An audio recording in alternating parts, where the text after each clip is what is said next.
Hello and welcome to all on SSPC YouTube channel Ahmedabad. Myself Dr. Disha Dalal Parikh. I'm a neurophysiotherapist and lecturer at Sri Swaminarayan Physiotherapy College. Today we are going to learn about neurophysiology of muscle tone. See, this is a continuation video. If you want to learn about basics of neurophysiology of muscle tone, you can watch my previous video.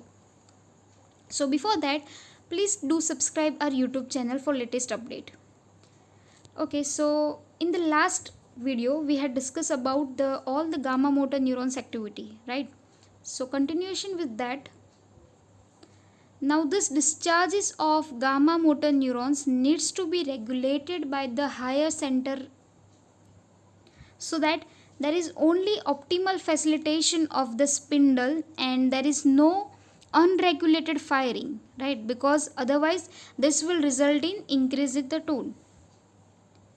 So how is this gamma motor excitement is controlled by the higher centers? Let's understand this. Now the gamma motor neurons are excited by the efferent impulses that are coming from the reticular formation which is present in our brainstem area. Okay. The gamma motor neurons are excited by the efferent impulses that are coming from the reticular formation which is present in the brainstem area. So the two important pathway that we need to understand here, that is one rubrospinal tract and the next is vestibular pathway. Through this two pathway, the reticular formation keeps exciting the gamma motor neuron. Okay. See, now the rate and the intensity of the excitement of the gamma motor neuron is again depend on the impulses that reticular system receive from the cortex and the basal ganglia. For example, let's say I am just holding a pan and moving around, so there is relatively a less tone in my biceps muscles. Okay.